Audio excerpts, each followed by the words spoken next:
Good evening, everybody, and welcome to tonight's Monday night panel. Pleased to have you with us. Just one statement, because I know we're used to having players on the Monday night panel for a few minutes before the actual panel starts. But just to let you know, we've had confirmation today that John Sheridan has put a ban on any players speaking to anybody non-club related. So the press conferences, everything are okay. But anything like we do, they are banned until we're safe or at the end of the season. So unfortunately, we won't be having any players on for the rest of the Monday night panels we have, unless we're safe. So we will get Vic on and we can make a start tonight. We've got a packed agenda. So good evening, Vic. Good evening to you, Chris. Yeah, we got a very packed programme indeed. And as you can see, I've not had a haircut yet. So there we are. Mine's booked for Wednesday. So good on you. Right. Okay. Yeah, lots to get through. So to start tonight, I don't know if everybody's seen the press release that went out on Facebook and Twitter from the Trust and the Supporters Club with the letter that has been sent to the FA regarding the irregularities at the club. So we've asked James Spencer from the Trust to join us tonight just for a few minutes, just to go through the details of the letter and explain a few bits in it. So I'll bring James on. Hi, James. Hi, Chris. Hi, Vic. Hi, James. Hi. I'm going to leave you, so I will come back. Yeah, Chris, thank you very much indeed. Just remember, you can leave any comments underneath on the Facebook page, and we'll get through as many as we possibly can. A little later, we'll be joined by Phil Smith, the former town goalkeeper, of course, played under several managers, Danny Wilson, Paolo Di Canio, Dennis Wise, Maurice Malpass, and Paul Hart.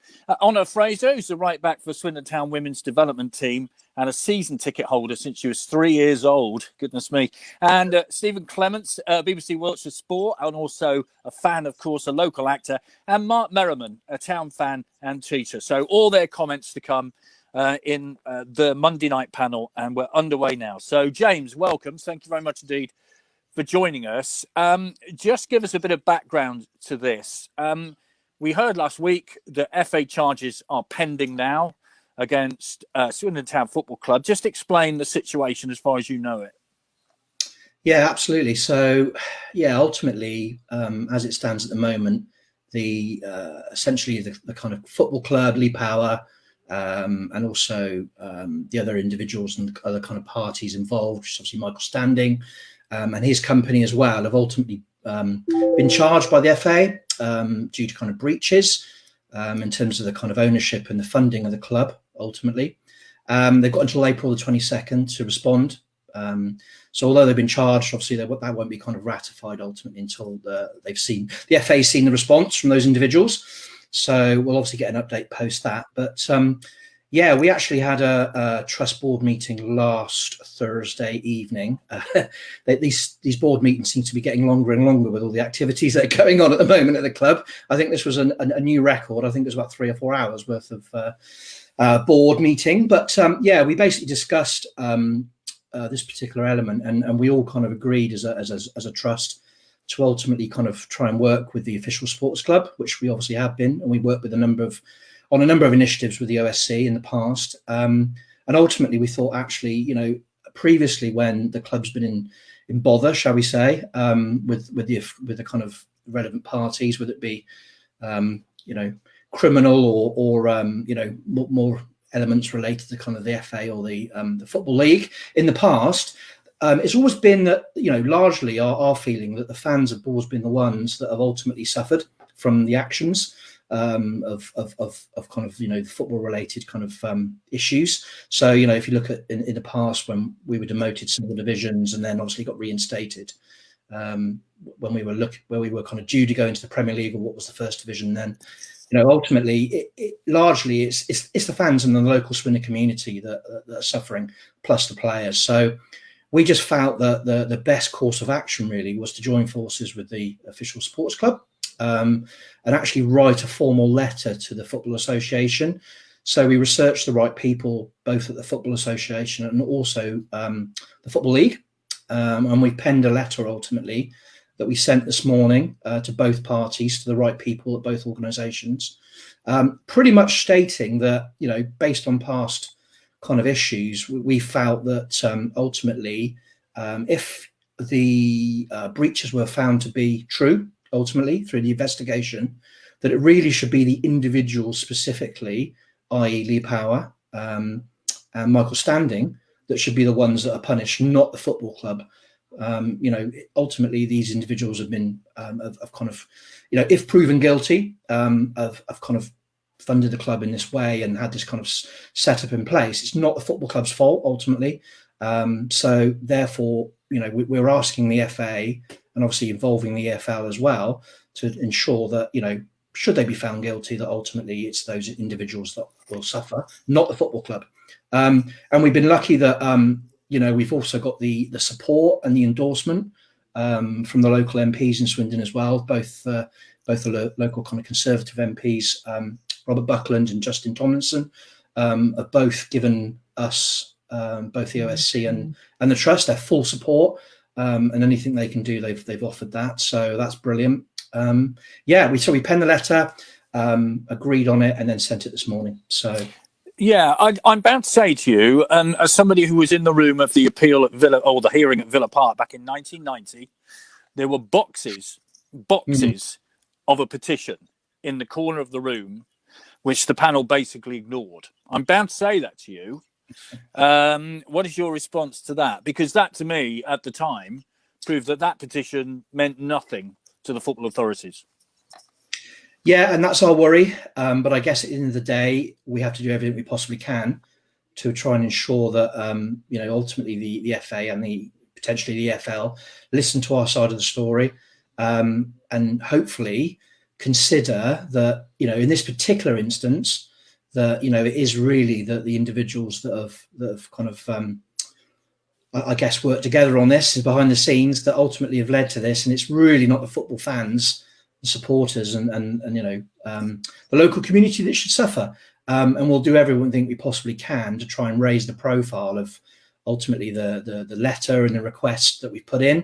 We're looking to kind of do some other additional things as well to try and raise the profile. Obviously the Even Advertiser got the story and published the story today in the local paper about the letter, and we're ultimately trying to work with trying to get some kind of maybe some national coverage on it as well, and looking at other avenues where we can try and raise the profile. So we can only do what we can do, Vic, at the end of the day. But I think we must try where possible to try and get I guess the kind of letter and what we're requesting, as high profile as we possibly can, and as many avenues as we possibly can, hopefully to try and make sure that the FA listen to our side of the story, and actually hopefully give it some good consideration before making their final decision. And that's obviously dependent upon the individuals being found guilty. Obviously, we're assuming that is the case. Obviously, they're still got grounds. They've got time to appeal, and obviously we can't prejudge any decision. So we should say that. This is from Luke Hodgson. Well done for that release, guys. Great work and collaboration between both groups. Stephen Davis says, James, what's the latest on the ground purchase? Well, nothing, I guess, is the answer to that. Is that right? Yeah, it's pretty much as we've stated before. It's on hold really until the ownership element is ultimately decided. We have contacted Rob Angus, our deputy kind of chair, has contacted Susie at the CEO of the council, and just kind of updated her on the situation as we see it at the moment, and ultimately she's agreed, as have all other parties, that ultimately we need to wait until the ownership piece is sorted. So, okay. This from Lena Richmond. If charges proven and sanctions made against STFC, is there scope to take legal action against the FA for approving the current owner as a fit and proper person? Well, that would be the Football League, I'm guessing, wouldn't it? Who did the fit and proper persons test? So it absolutely would. Yeah, absolutely would. And we did discuss at our board meeting on Thursday last week. If the letter doesn't have the desired impact, and assuming that they are guilty ultimately, and those breaches are found to be guilty, and it stays as it is, and they don't listen to our letter, then we have kind of considered actually that potentially the next course of action may well be some form of legal element where we can consult with lawyers and see what options are open to us, really. Yeah, well, that would kind of answer Rob Burgeon's question. Could the trust fund a legal appeal if the worst happens again? As we know, legal appeals cost a lot of money, so I'm sure we'll hear more about that today. Stephen Davis says, is the trust being taken seriously by the current regime? My view is that they're not. You've had consultations with the current regime in terms of the chief executive officer. What is your view on that? I think we're in a lot better position relationship-wise between the trust and the football club than we were, say, several years ago. There was no engagement prior to 18 months, 2 years ago. Obviously, the county ground purchase has been an awful lot of engagement, which has been constructive. Yes, you're quite right, Vic. We have been discussing various things, a season ticket situation, and a number of other things as well. Obviously, our open letter that we published quite a long time ago a while ago, that we haven't had a response from the football club regarding yet. But we've been discussing that with Steve Anderson. Rob Angus, again, our deputy chair, has been in regular engagement with Steve Anderson, who's been in regular engagement with Lee Power. So there has been some dialogue. I would say that the football club listen now more than they used to and do engage with us more. So it's small steps, but certainly probably not where we want it to be still. Okay, a couple more points, and then we'll move on to what might happen next, because I'm going to ask you what might happen next. Whether you want to tell me anything else, this is from Anthony. Completely agree with James. We didn't vote the owner and the board of directors, so punish them, not us. However, I feel the FA will punish us again. They care zero for the fans. Discuss. We could go on all night. And Stephen Jones, how involved are the two local MPs with the appeal? Well, you said that they've given their backing. At the moment, I guess that's all they can do, isn't it? It's all they can do at the moment. They've given us that back, that generously given us their backing. We've got letters stating that there's that backing there. They've both of them offered anything else that they can possibly do. They will do so. I think a lot of it will depend upon what response we get from the FA/EFL to the letter.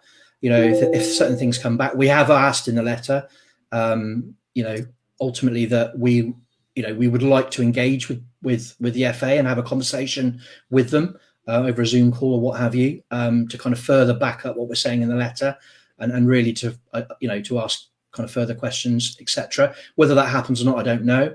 But yeah, that's the situation as it stands. Okay, and one more on this.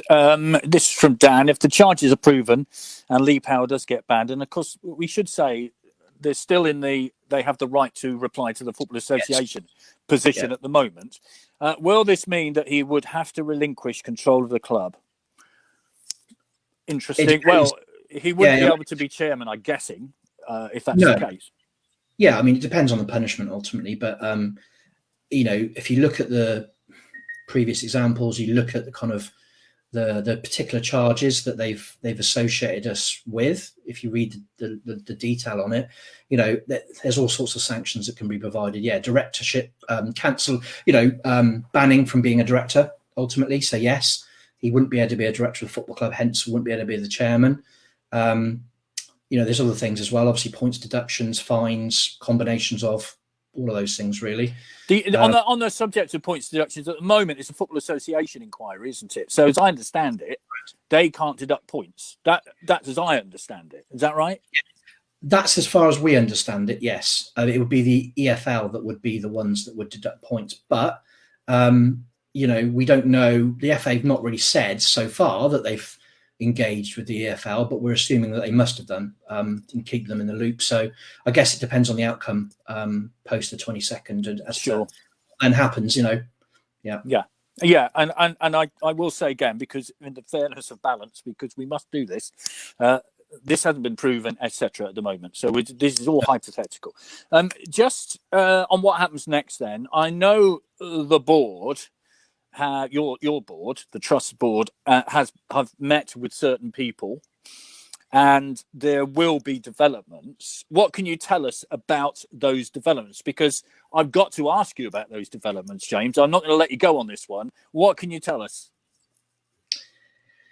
Yes, I mean, ultimately, we've not had any kind of formal response from the club to our open letter. We asked all parties involved in potential ownership of the football club, so Able Communications from the US, obviously Lee Power and the football club, and also Clements and Mark, who obviously owns 50% of the club as it stands, to engage with us and to kind of give us their views on things. The only party we've had engage with us on the open letter and tell us exactly their plans is Clements and Mark. He obviously published something in the Adver a few weeks back, and yes, we have been in communications with him, talking to him about his plans and what have you behind the scenes. There will be something coming out in the press in the next couple of days, which in the Advertiser, which ultimately I believe it's tomorrow or Wednesday, that ultimately provides details on. He did attend our trust board meeting on Thursday last week over Zoom.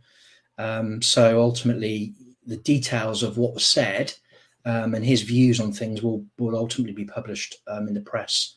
I think it's tomorrow, if not Wednesday. But yeah, I mean, he's obviously put an offer into Lee Power to purchase the football club. That hasn't been responded to. But yeah, ultimately, the outcome of the court case will largely depict, I think, what happens in terms of the ownership next steps.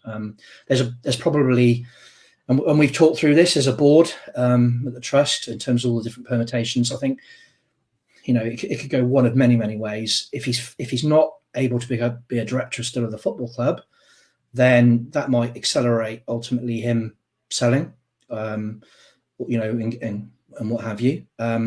He might be in it, looking to kind of be in it for the longer haul, in which case, assuming he's not found guilty, then that might be another option. But yeah, at the moment, we can't really second guess what the outcome's going to be, what the punishment's going to be, and ultimately what that's going to impact in terms of the ownership. But all we can say is that, from the conversations we've had with Clem, like I said, those details will be released in just a final point then. If I were to say to you, how optimistic / pessimistic would you be? I mean, I'm a Swindonian, you know what it's like. Yep. Prepare for the worst, hope for the best, possibly. If I was to say to you, are you pessimistic or optimistic about Swindon Town Football Club? What would you say?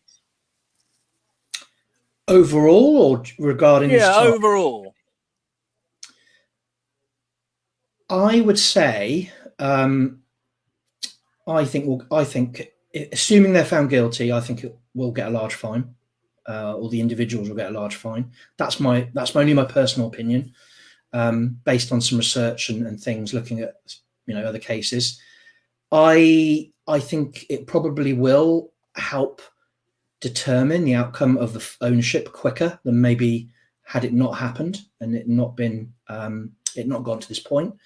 So I guess overall, I'm probably, although it might sound strange, I'm probably a little bit more optimistic now than I was a couple of weeks ago before it all kind of came out in the press that ultimately, that this was going ahead, because I think it will accelerate ultimately the ownership. I don't think it will go down to potentially the court case, which would have been early next year. I think it will accelerate. Something will have to happen because, it's obvious that the club's running out of money, hence what's been said by Mr. Power in the press. So, if he gets fined or the club gets fined, it's going to be a heavy fine. How can we afford that when we're struggling with all our other bills? So I think it will accelerate the ownership piece in terms of the outcome of it. But in my view, that's a good thing, because I think had we been left in limbo up until potentially early part of next year, I hate to think what situation we would have been in. I don't think we'd have had any budget next year for players. We would have been run on a shoestring. The horrible A word might have been an option. Administration at some point, because with the COVID situation as well, that's obviously had a major impact on the finances. Some clubs have been okay, but obviously I think our club, it's been said openly that there's issues. So yeah, that's my stance on it anyway. Okay, just finally and fairly briefly, if you could, This from Rob. Would the trust position be weakened because of their involvement with Lee Power and the purchase of the ground? I'm guessing in your discussions with Clem Morfuni, the ground might come up. So again, optimistic or pessimistic, would you say? Optimistic, and every indication that has come from Swindon Borough Council, as well as obviously the key element regarding the ground, is we just have to wait to see who the new owner is, and then we recommence where we left off. I mean, we were literally a couple of weeks away from signing that joint agreement before the stuff came out in the press around all this, and ultimately the COVID hit us. So we were so close. So the way we've approached the joint venture is it's very agnostic. So it hasn't been Lee Power. It's been Swindon Town Football Club or whoever owns that football club in terms of the agreement. So we should be able to easily pick it up with whoever the owner is quite quickly and get it concluded. James, thank you very much indeed. I think we've covered all the bases there, and we shall wait to see what happens in the next few days and take it from there. So, James, thank you very much indeed. You are excused boots, as they say. You can go off and do whatever it is you wish to do. Thank you very much. Thanks very much, James. Thank you. Bye-bye. That was very interesting, Vic. There's a lot come out to that. So. Yes, well, we shall wait further developments this week, I think it's fair to say. Yes. And take it from there. Yeah. Right. So let's bring on the panel. So I'm just going along the thing. So we've got Phil. Hi, Phil. Hey, okay. We've got Honor. Hi. We've got Mark. And we got Steve. Evening. There we go. Right. I will see you all later.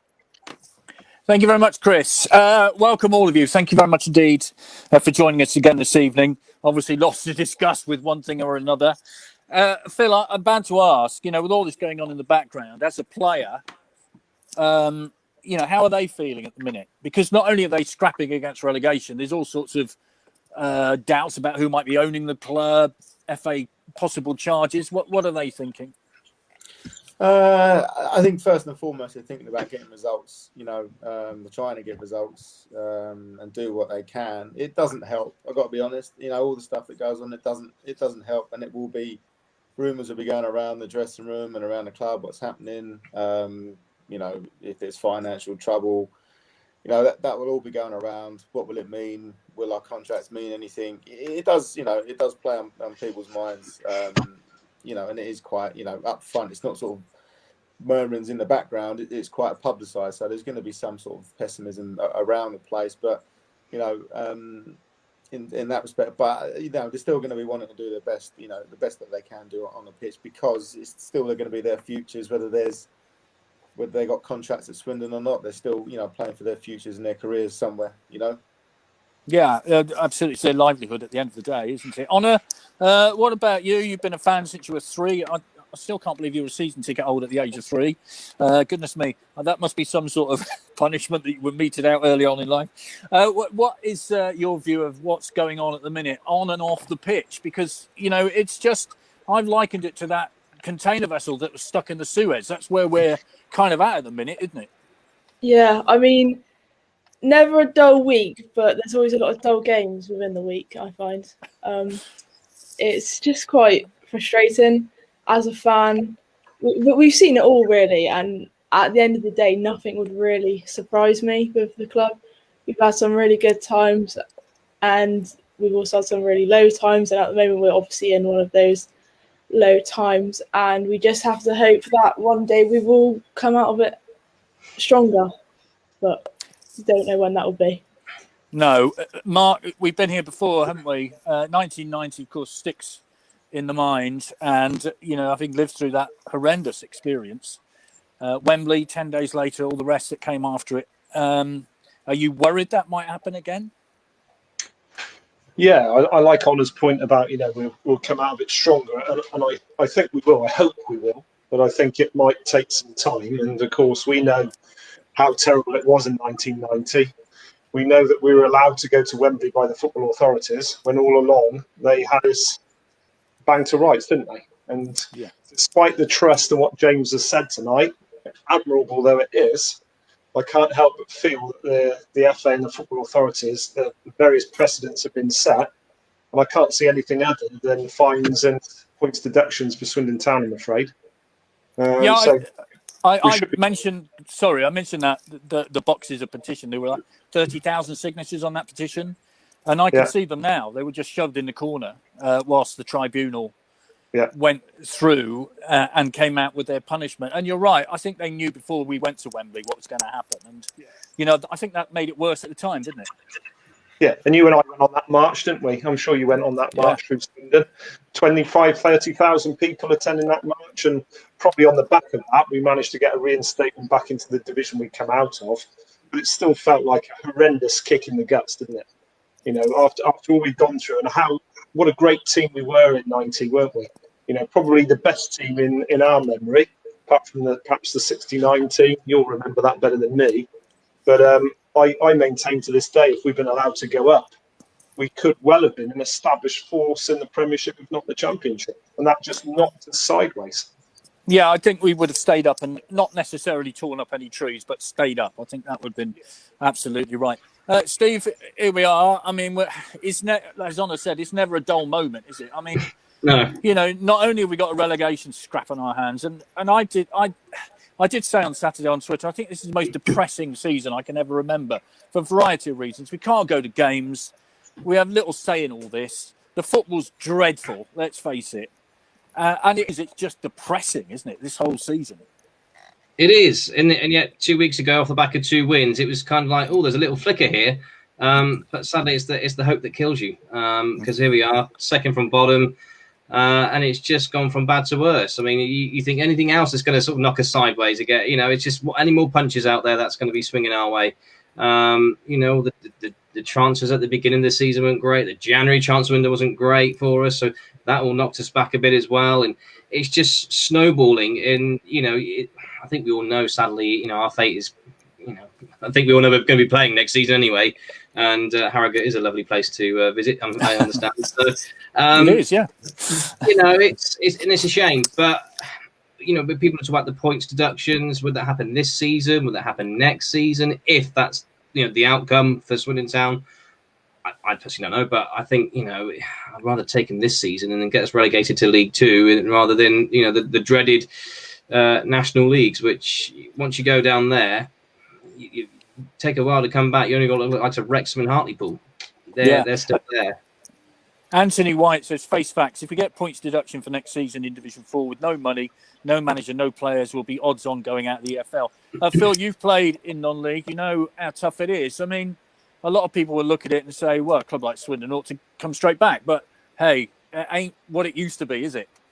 No. And I've played against a few teams that have come down and beaten them.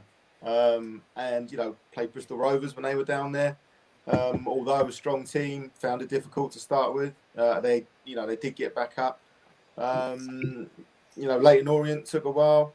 It's not a nice division to play in when you're desperate to get out. It's a nice division to play in when you're happy to be there for the teams coming up and are in and around it generally. But the teams that come out of the league getting into the conference, it is not a nice place to be because you're desperate to get up. And there's decent teams and everybody wants to get up. Obviously everyone's got the carrot of the Football League, and there's other teams that have been in there for a while, like you say, the Hartlepools and things like that. It is not a nice place to be, but no, I don't want to start thinking about that scenario. No, let's just leave that to one side for a minute. This from Anthony: the FA hardly punished Sheffield Wednesday last season for their financial irregularities, suspended fine and 6 points deduction. My dad wrote to every FA board member in 1990. Only one reply. Believe it was Doug Ellis. Says a lot. Of course, the old hearing was at Villa Park. I remember it well. And it was the day that Villa were allowed back into European football. So he was quite happy that day, unfortunately. Not for us, of course. Right, let's get on with this because it's a huge week coming up. We don't know about the Wimbledon game yet, when it's going to be held. Because of obvious reasons, the funeral of Prince Philip on Saturday afternoon. So we haven't got a confirmation of when that will be played. But Phil, players going into these two games, all right, Peterborough was horrible, hated it, rubbish. But these two games we put down on paper as the two games, really, that could define the season. What's your view? Well, they're exactly that, Vic. You know, they'll be going in, you know, this week thinking that, okay, they are where they are at the minute in the league, but there is every chance of getting out of it. You know, it is 2 wins away. You get the 2 wins over the next two games, and you know that gives you a great chance of staying up. So they've got to take that, and that's what they've got to be kind of thinking, really, because you know it is a reality. Although it looks, you know, doom and gloom now, a couple of wins, and you know it is so tight down there, and people are beating everybody. You know, you've got to get to a magic number. Everyone's got to get to a magic number. So get there as quickly as possible, and that's what they'll be thinking. Someone's got to get out of it, and somebody will. So, you know, why not be Swindon, really? Yeah, Wimbledon hit form, of course, on Saturday, didn't they? Honor, what are your views on this? Sorry to say this, but they did. Honor, what are your views on this? I think in the past few weeks we have displayed that we are capable of staying up. The back-to-back wins and the clean sheets. But then when you see, Peterborough was always going to be a tough game. I don't think anyone had any sort of doubts about that. But when you just see some of the performances and lack of passion from not just the players, from other people involved with the club as well on the sidelines, it just disheartens you a lot. And then you just get stuck back in a spiral of, oh, there's no way we're getting out of this. Like, I'm sure I'm not the only one who at some point has said, oh, we can survive this now. All it takes is a win, and sort of suddenly your viewpoint changes, but then you see a game and it's like reality sucks you back in and you realise what's going to happen. Yeah, it is like that. I mean, you know what Swindon fans are like. 1 minute we're the best team since Barcelona, the next minute we're the worst team ever in the history of the world. We are like that. I'd say this. This is a question for Mark. You're very prominent on social media. What would you propose that would unite the support base? As it seems to me that there are factions within the support base, as in the withdrawal of season tickets and not attending games. Now, you, Mark, on this very panel once before, said you weren't going to renew your season ticket. And then you kind of, where are you now? I wavered, didn't I? Remember when we had that little run? I do. In 9, Yeah. and no, I'm back to where I was, Vic. Put it this way. If Lee Power is still the owner next year, I won't be renewing, and neither will hundreds, if not thousands of others, because I think we've just been totally fed up. We've been treated with total contempt. And I think you've got to put a line in the sand and say that enough is enough. You know, we were told at the end of February there was no more money. It's now April. What actually is going on in this football club? The silence is deafening, and the contempt for all the fans has been beyond anything I've ever known in all my 47 years as a fan. So, no, I won't be renewing as it stands at the moment. If, on the other hand, a new owner comes in, a new direction, and also a new manager, we can't possibly stick with this one, then yes. And that's the first time I've ever said that. Yeah, fair enough, Mark. Very honest as always. Steve, I think, I think we're all fed up. I mean, I'm fed up, I'm fed up with watching football on a laptop via the telly. I'm fed up with it. And we know the reasons why, and we accept that, that's fair enough. But if the football was decent, you kind of half accept it. But I am just fed up with the whole thing. Sort it out. That's my view. Well, yeah, I mean, absolutely. You only had to look on Saturday and just see the calamity defending for their goals that Peterborough scored. They literally walked through the defence, and there was people slip sliding left, right, and centre, and you just think, oh, it was a mess. It was a real mess. But yeah, it's off the field. I've never known a season where it's been so bad on and off the field. We've got rumblings in the boardroom, and it's all okay on the field, or it's the other way around. I suppose the only times I can really call when the two are married together was when probably Andrew Fitton and we all got to Wembley, but that Charlie Austin bubble. So that was probably one of the times I can recall me being a fan. It was kind of honky dory, as it were. But no, it's just a mess. And I think as soon as this whole situation with the ownership, Michael Standing, Lee Power gets sorted, then it comes from the top down. It's rotten from the top down. So once that's sorted, Sheridan won't be here next year. That's a certainty. He won't be here. I got a strong feeling on that one. So we will be back to square one again. In terms of manager, who do we go for? Do we go for? Ideally, I wouldn't mind seeing someone like Paul Caddis have a go. That might raise a few eyebrows, I know, but we've had player managers before; they were successful. So he's got the passion for Swindon. He does care, believe it or not. His performances might not show it at the moment, but he has got that, and he freely admits that the team are not on the same page. Last season they knew where each other on the field, they knew where to pass it. This year they pass it blind, and they're not there. It's completely. And as for the dressing room itself, I think it's quite clear that they're all divided. I mean, you've only got to see, Dion Conroy's tweeting at the weekend. I'm fine. I've not got an injury or whatever. And then you get told something else. So yeah, it's chalk and cheese at the moment. Can I just come back to this point and say again, as I said on this panel a month or so ago, to the players as an appeal: just play for that shirt over the next 6 games and do everything you possibly can to keep us out of the mire. Because I still feel there's enough talent in that squad to keep us above the relegation line, albeit very closely. And the other thing is, why don't we just have a go? I think one of the reasons that makes us fed up, and you mentioned that earlier on, Vic, is the fact that it just seems to be that we're going down with a whimper. I think, Phil, you played under Paul Hart, and that's what it felt like then. We went down with a whimper. That is not acceptable to Swindon Town football fans. We are not accepting that. Have a go. Have a go for goal and play with a bit more spirit, a bit more passion and urgency, rather than just this insipid surrender every game. It's not good enough. It's not acceptable. No, I was going to say, Phil, you played under Maurice Malpass and Paul Hart. You've also played, of course, under Paolo Di Canio, Danny Wilson, Dennis Wise. Chalk and cheese in terms of where the club went under those managers. And tell us what the mood is like when things aren't going well in the dressing room. As Mark said, as fans, we just want people to play for that red shirt. We don't care about, inside the dressing room. But how does it affect players, a spirit inside the dressing room when you go out? It's awful, to be honest, Vic. Because like Mark says, everybody's like, just give it a go, just try your best. And believe it or not, a lot of the time, I'm not defending the players at the minute or anything like that, but because scenarios and things that have happened throughout the season and managers and relationships in the dressing room, out in the dressing room, they can't just click a finger and it will disappear and change. So it's all led up to a point now.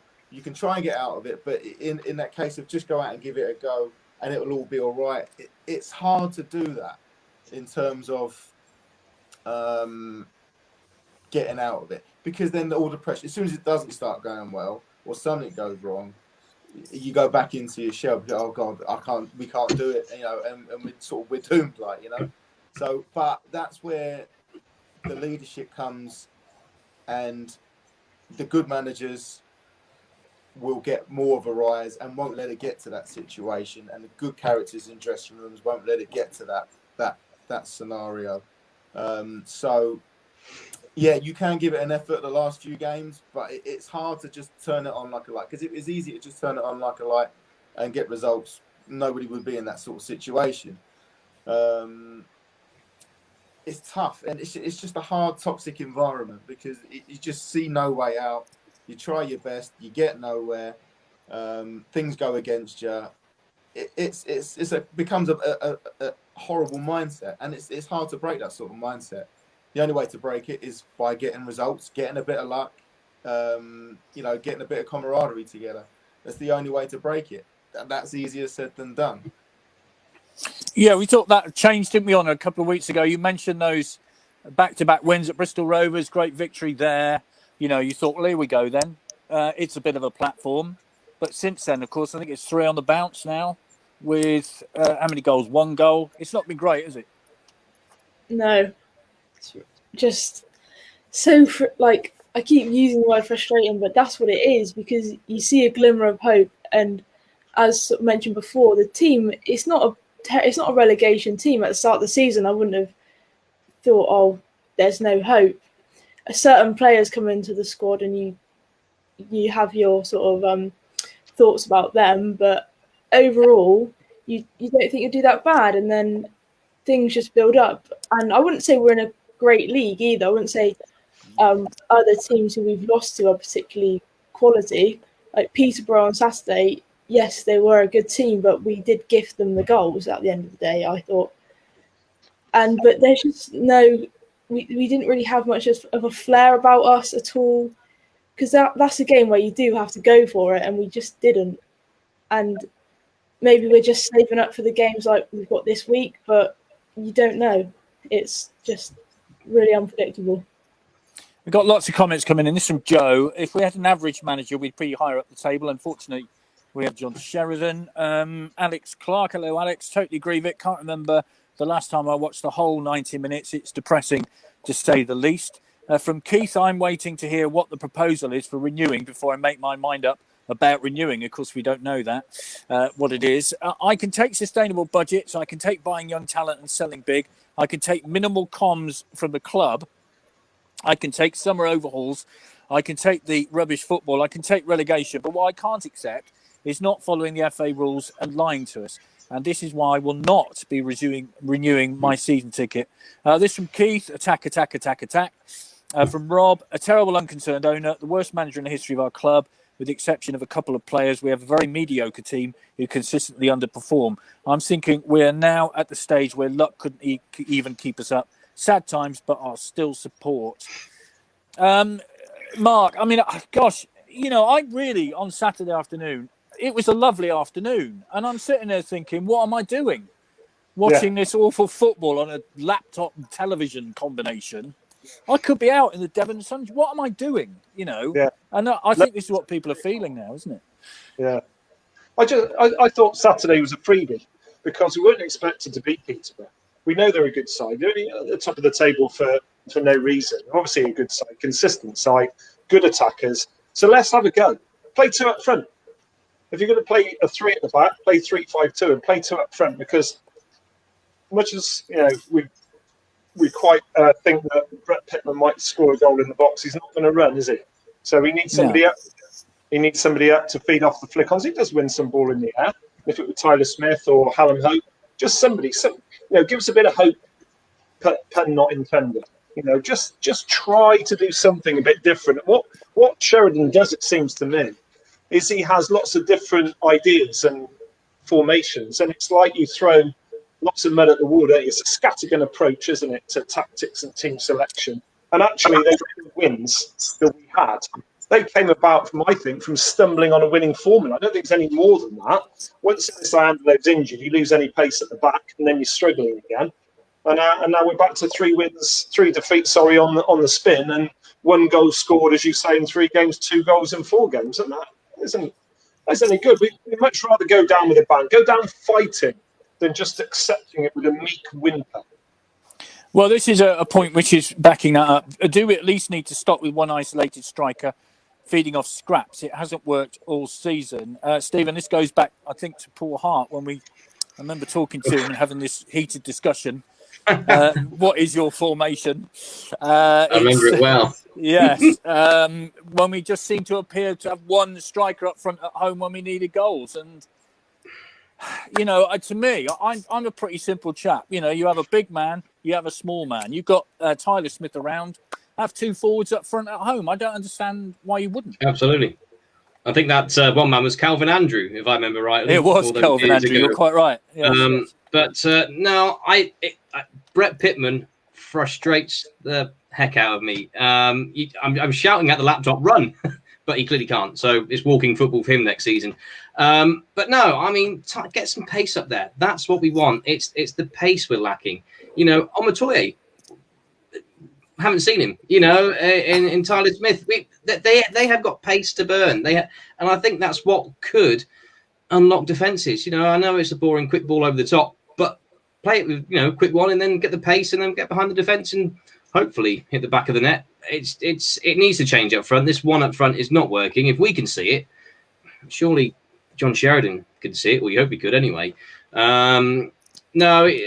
The defence looked well, when we kept the 2 clean sheets. You thought, great, he's finally sussed it back there. Lee Camp, came in and we thought, brilliant, someone that's got experience, commanding the box, knows what to say and how to position his players and everything else. Sadly, that's gone a little bit awry just over the last couple of games. I don't think any of those are his fault. The goals at the moment, I think, there was a hospital pass by, I think it was Thompson again, wasn't it? On Saturday, played into the middle of the field to the invisible man, and they managed to get it back and score. So he's not being helped what's out in front of him. Now the formation does need to change, and if it's got to go back to a boring 4-4-2, then so be it. 2 men up front. Be it Hope, be it Omatoye, be it Smith, somebody, anybody other than Pittman. Twine even. I know he's not got the muscle about him, but at least he's got the ability to strike a ball. And I think we've all seen his end results this season. He's found the back of the net a few times, but two up front has to be. Lee Camp, I've got to say, Phil, if it hadn't been for Lee Camp on Saturday, it would have been 6, 7, 8. Who knows? He is an experienced keeper. He knows what to do between the posts, but you would know as a goalkeeper, there's only so much you can do, isn't there? I mean, if you've got a defence in front of you that is leaking goals, you really are exposed, aren't you? Yeah, I mean, like you said, there is only so much you can do. And from what I've seen on Saturday, he had a good game, and could have been worse. A lot of stuff you can't legislate for, and like you said, you can only do what you can do. I think it's a good signing for him, something that they needed in that position, because the amount of goalies that they've had this year, it's that's a joke in itself, so getting someone like him in, I think it was the right move. So just like you say, a couple of clean sheets a while ago, you think you cracked it, and then a couple of goals and things, but it's possible they're there. He will only help in that position, I think. So what does he do tomorrow, Phil? Does he go up top and go, right, we're going to have a go? I mean, if you get beat, you get beat. But at least if you have a go, people would accept that. But it's so crucial you get 3 points. Or do you go defensive and try and hit him on the break? You've been in dressing rooms. So what do you do? To be honest, the only time I've ever seen people get out of trouble is by simplifying everything. And not trying too hard with tactics, with formations. Basically, you stop the ball going in the back of the net, you get the ball away from your goal as quickly as possible and as far as possible, and let the other team make your mistakes for you, create your goals for you by keeping them under pressure. It's a simple recipe for football.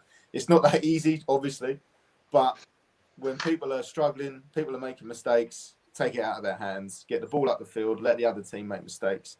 People don't like it. People don't like long ball and lumping it. They think it's boring, unimaginative, and simple and too easy. But it gets results for me, especially when you're making mistakes on the ball in silly areas. If the ball ain't there to make mistakes, you don't make them. For me, simple, and more people up the pitch. But a lot of people don't like that. A lot of managers don't like that. A lot of supporters don't like that. But for me, that gets results, especially when you're struggling to get them. It might not be instantaneous, but in general, and even you become a nasty team to play against. People don't want to play against you. So for me, that's the way I know to get out of it. For me, yeah. I mean, I have to say, I would take long ball all night tomorrow night as long as we get a goal that beats Rochdale. I don't really care. It's as simple as that honour, isn't it? It's 3 points. I mean, what about the captaincy honour? I mean, we've had, I don't know. I mean, I think Steve Clements is captain next week, aren't you, Steve? I'll give it a go. Yeah. Does that affect a player honour? I mean, you play in football teams, and who knows who's the captain? Is it the armband around the dressing room? Say, do you fancy a go? Well, even when you were playing football as a teenager, there's always someone who stands out and commands things, shouts, helps people, and that's what you look for in a captain. And you can see it throughout all different teams, but when you're changing it every week, it's hard to gain leadership. Someone on the pitch who you can look to, or will always be there helping you, and communication as well between the management and the players.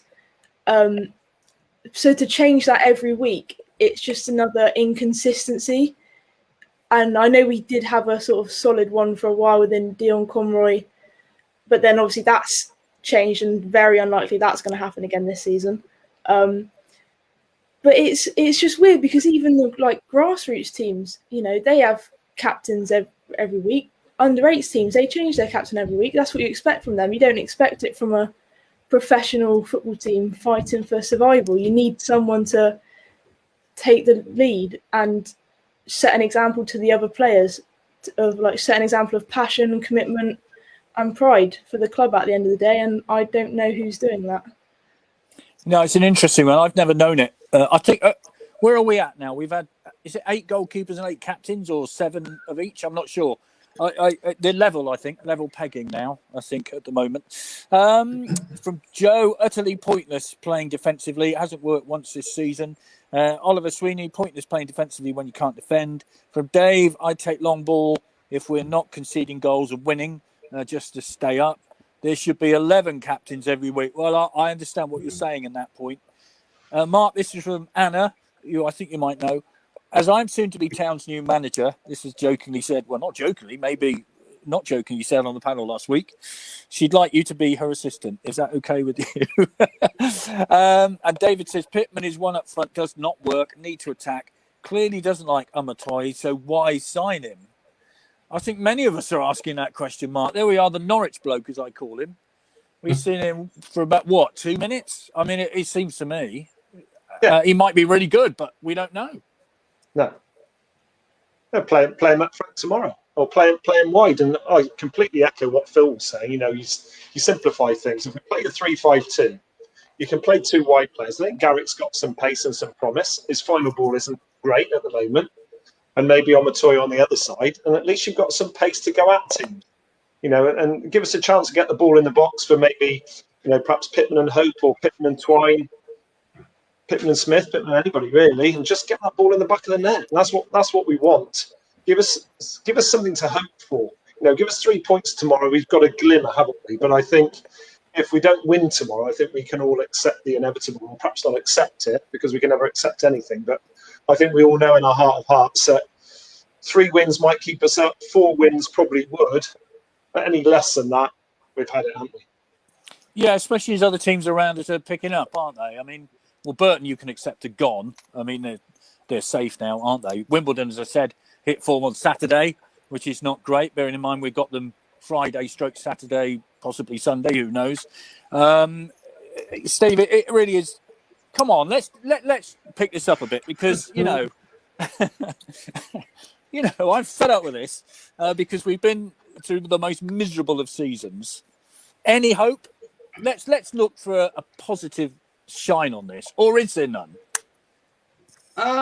Just go back on the Omatoye point. I think he was a Paul Jewell signing rather than a John Sheridan signing. I think he was recommended to them. So, and to be fair, Paul Jewell has done reasonably okay with some of his recruits. Any positives? Blimey! Well, we found some money for Lee Camp. That was a positive. We didn't think we had anything to spend. Just not for me at the moment, really. It's hard. It's hard.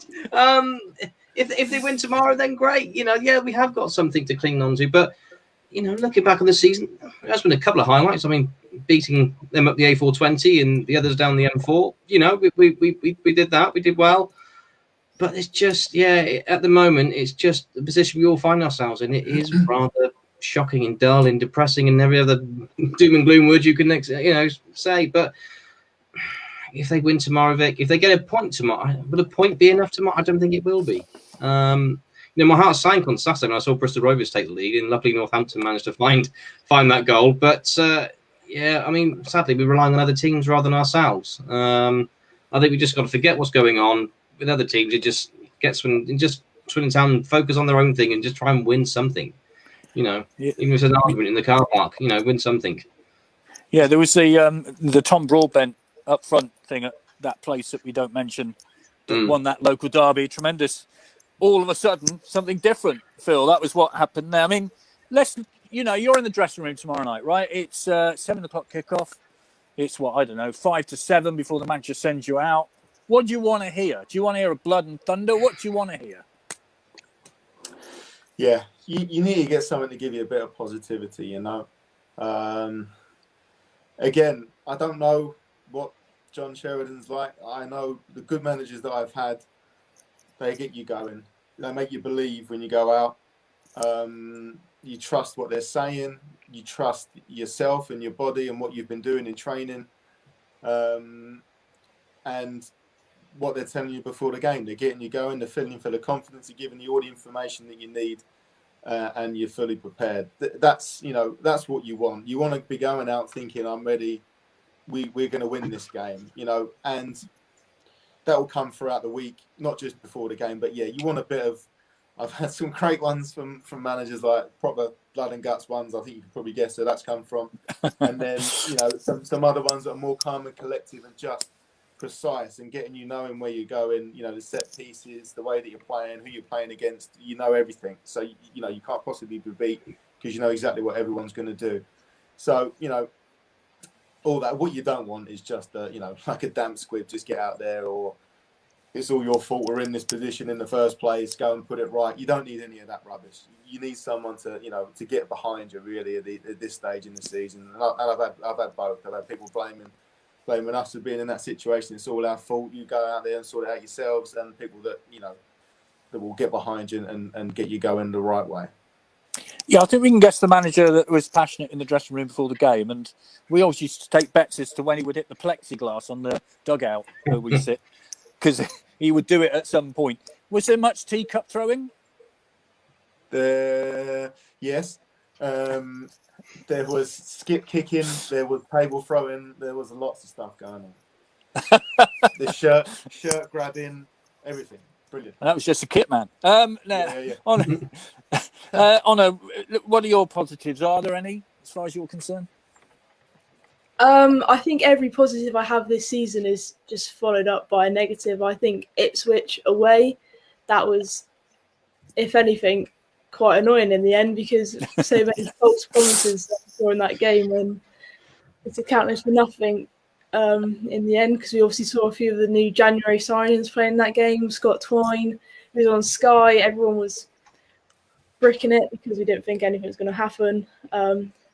It did, and I think then again that's just another pocket of hope for everyone, which has been followed up by nothing. So every positive I'd say I have is just temporary, really. That's the sad truth. It's just been a lot of false promises, I think.